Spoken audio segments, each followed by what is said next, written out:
terminal ballistics performance, I suppose, on target. That's something that's like as critically important as all of these little things. Everything is important.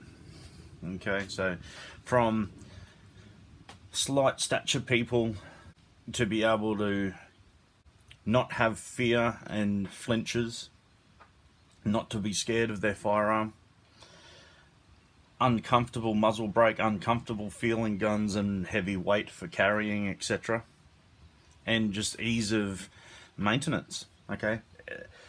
As well as flat trajectories and low recoil and all of these things. And something that's very important as well, and I haven't touched on it, is sight picture. So if you're a lone wolf guy and you need to, and you're a marksman and you're taking that longer than average soldier's expected sort of capability shot, 300 meters plus, okay? Because 300 meters at the end of the day, that's a long shot on a moving target. Something that's ducking and weaving and trying not to be seen or hit, 300 meters is a bloody long shot. This is where I think a bolt action rifle comes into their own. When you're at least 300 meters away. That's our strength. That's where we can, and probably further really, to be honest. 500 to 600 and further is where marksmanship comes into it. That's where you've got to know that's where you've got to know wind, elevation, atmospheric conditions, how you hold over, and take all of those things into account, with the ability to be able to stop the adversary pretty much in his tracks, no matter where you hit him. Because at those sort of ranges, hits where you're aiming, center of mass, in critical places like the brain, then they're not hits that you're going to get every day. So whatever you hit, you want to be able to take and go, he's anchored, he's down. Okay, bullet performance. I haven't been in the military. I haven't seen combat. My input's so-so at best, okay? I have spoken to some guys that have been in combat, and yep, once I get them down that path, I usually ask them bullet performance. I'm a gunhead, and I'm into my history and my warfare and fighting and self-defense in general. At some stage, generally, the poor old bastard gets asked that question. And, you know, nearly all of them have PTSD, so it's a bit of a nasty, cruel thing to be asking them, but you try and pick. I've tried to pick my moments, and you can see them real as soon as you mention it. But the feedback that I have had is 5.56 or 223 is quite an effective round. I've had a Vietnam vet I have a mile of respect in and trust what he's telling me. And he didn't like the 5.56. He loved the 7.62.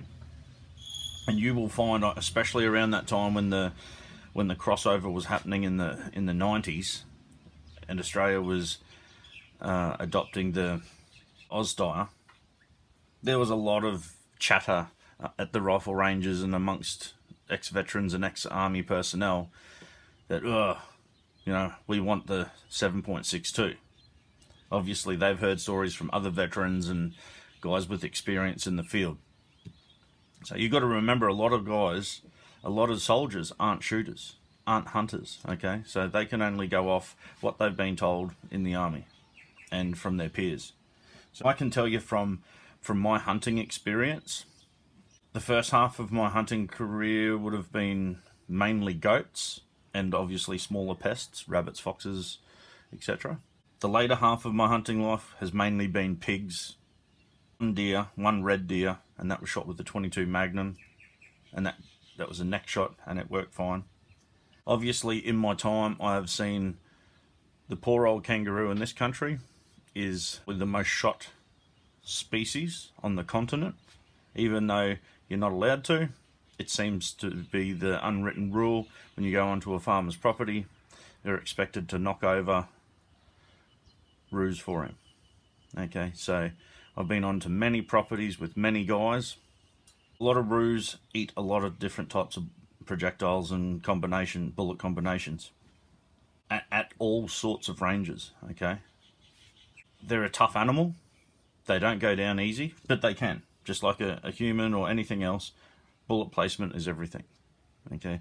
You can drop a roo with a 22 LR with a headshot or a shot in the... I've seen them fall to heart shots, chest shots with a 22, but I've also seen them walk away and they're basically blown in half. So the wounds have healed. And shot placement's everything. But also right bullet, the right caliber, at the right range, for the right quarry intended, is important for hunting, okay? What I've witnessed, what I've done, what I've seen, what I've witnessed in person, I can say that a 223, obviously these are all with hunting style projectiles, hollow points, soft points, polymer tip stuff that's made to expand and kill as efficiently as possible. So 223s, surprisingly quite good on animals that won't hurt you. So goats, roos, and then obviously smaller things like foxes, dogs, rabbits, etc. They just 223 is ample. But yes, they will kill a deer, they will kill a pig, okay? They will critically wound one and they'll potentially die. Yes, if you shoot it in the head, it'll die outright. If you shoot it through heart, lungs, it's going to die, okay? But where the places where I hunt pigs, where we're literally getting them, we're walking on top of them, getting out of their beds, because they're bunkered down, they're trying to get out of the heat.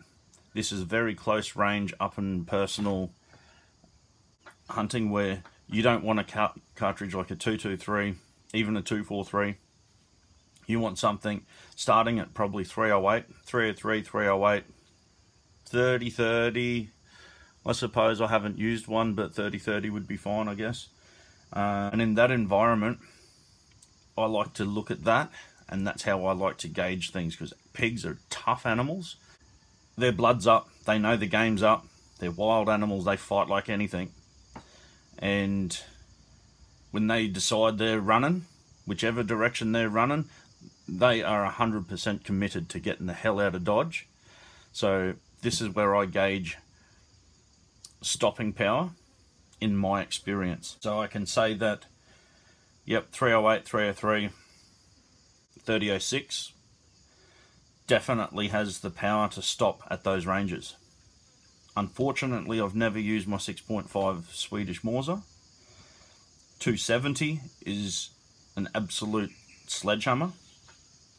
I've seen mixed results with 243 and 6mm Remington. Some of them absolutely sledgehammers when the bullet placement is spot on and those high velocity bullets explode into the chest cavity. Yes, they kill like lightning. But I've also seen them and the pigs just do their little dance and then they keep running.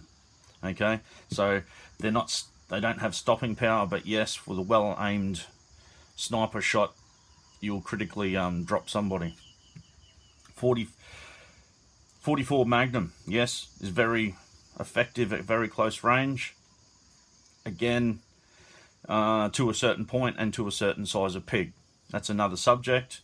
So yes, they're pretty good and effective. And if it's very close range, house-to-house combat or clearing rooms, I think a 44 Magnum is absolutely fine. 454 Casull is what I've had a ton of experience with, and it's an absolutely lights-out sledgehammer at closer ranges within, like, you know, it doesn't seem to matter actually. 120, even 120 meters, 454 Casull absolutely obliterates things. And obviously, once you go above 30 cal, the results are going to be the same. And like I spoke about in one of the other videos, that's why all the powers that be, the government forces and private agencies over the last 130 years or so, who have been looking at small bore, high velocity military cartridges, have stuck around that's between 6.5 and 8mm. That works. Definitely works. You know, 3006s, and I found most 30 cals tend to do a bit of disemboweling as well. So nearly everything that you see, there's always a bit of lung hanging out the other side, a bit of liver, if it's an angled shot, it's basically semi-disemboweled as well. I used to feel sorry for a lot of the goats that my mate used to shoot with his 30-06. Now, coming on to that same subject though, my little 6.5 back in the day, this is in the early 2000s and even the late 1990s, when 6.5 projectiles were few and far between. There wasn't the really good qualities like you have now. You just had to use what you could get your hands on. And I found, and a lot of my shots were way further. We didn't have rangefinders and things like that. It was, they're pests over here, okay? So we're not hunting for meat. We're not hunting for, you know, to really be ethical. We're destructing pests in very mountainous, rugged terrain. So you're basically just trying to knock out over as many numbers as you can. I still, personally, want to try and be as kind as I can to that whatever animal that I'm going to shoot. So using my 6.5, I could get good solid hits at very long ranges, but I'd have a tiny little exit wound the size of basically one of my fingernails, not much bigger than caliber size hole. And my mate who had a 30-06 used to give me shit about having such a pipsqueak little water gun. The difference was probably 80-something% of the goats that I shot at long range, my goats were dead. After the shot, I would look through my scope, and you'd see my goat do a little stumble or a couple of little steps, and he'd be down, and you wouldn't see him again. Where we could see my mate's goats carrying on, doing flips and all sorts of stuff, crawling themselves over the side of the cliffs and things like that. And then when we get there, because we've got to climb our way up to these mountain, you know, trails, it might take us 40 minutes to an hour to get there. Sometimes we'd have a break because it's so hot. We'd have a break, jump in the water, have a swim, and we'd get there and some of his things are still alive an hour later with their guts all over the place, broken legs and all sorts of things. Thing was, mine were always dead. And yes, I don't know. I'm still wildly guessing that the shots are at least something from around 300 to maybe they could even be out as far as, I don't know, maybe even 500 meters or thereabouts. Not sure. At least 300 meters, but further out than that. We actually went halves with a rangefinder, and we found that it used to outrange our rangefinder. So bullet placement. And I agree with everybody, you shouldn't be taking shots like that. That's right. These are lessons learnt. But it's just the nature of the beast, I suppose. People do that. But these are lessons I learnt. 30-06s, 308s. A lot of people can shoot them really well. A lot of people can't. Okay? And I believe a lot of his misses or bad wounding had a lot to do with flinching, and yep, he wanted to be a man, and I got a 30-06 and it smashes stuff. Yes, it does. But I believe it was smashing him, because years later, that same mate's made his rifle heavier, put 2 recoil reducers in the back of it with a big heavy scope on it, and got it all custom done. And I believe that he was afraid of his firearm. So this is something that has to be taken into account when you're dealing with, if you get a good young lady or young man, and a teenager or something like that who's skinny and probably a bit intimidated, they might want to come and join something like this, or have a go at the shooting side of the civilian defence force, just to try it, just for the camaraderie and things like that. We don't want to scare them away with a lightweight rifle that's made for carrying more than it is for shooting, and then them shoot something like a 308 in it, and it pound the hell out of them. Okay, so And if better accuracy is going to be achieved with a lesser recoiling rifle, and especially with the single shooter, and he can spot his own rounds going down range because he's not completely losing sight picture, in a way, definitely, I believe the cartridge that does the job with the least amount of fuss, least amount of recoil, least amount of muzzle blast.